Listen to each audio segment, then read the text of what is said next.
Calvin, dito ka lang pala. Okay na yan, Calvin. Alam mo, kahit ano pang sabihin sa'yo ni Senyor, kaya mo lang siya kasi ikaw pa rin naman ang magiging leader ng Golden Scorpion. At hindi magbabago yun. Dahil ikaw lang naman ang anak ni Senyor. Pero alam mo, Calvin, paano kaya kung totoo nga yung sinasabi ni Senyor na may anak nga siya sa labas? Siguro, chick boy dati yun si Senyor, no? Tama ba ako? Pwede, di ba?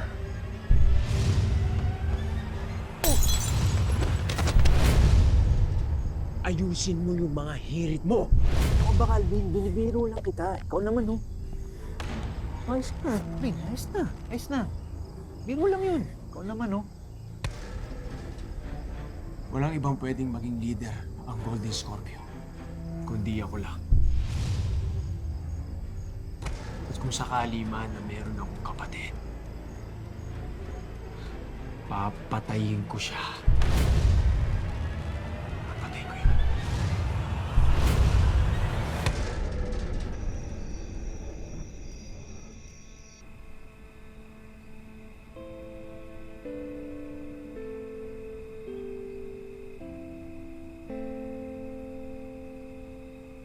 Kung nabubuhay kaya ang tatay mo, mangyayari sa ating lahat ng ito, anak? Siguro hindi. Siguro hindi tayo umalis ng Cebu. Baka nagnegosyo na tayo doon. Tapos ikaw, baka nakapagtapos ka na ng pag-aaral mo at ngayon isang ganap ka ng pulis.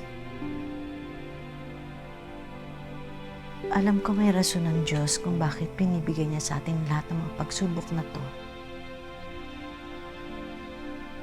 Pero sa Kanya rin ako humingi ng tulong para huwag kang mapahamak.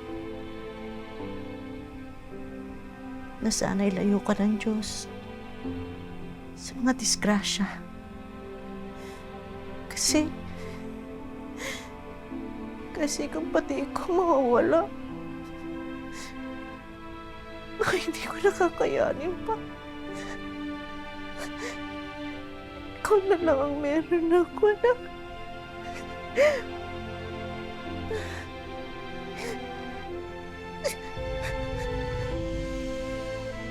Mahal na mahal kita.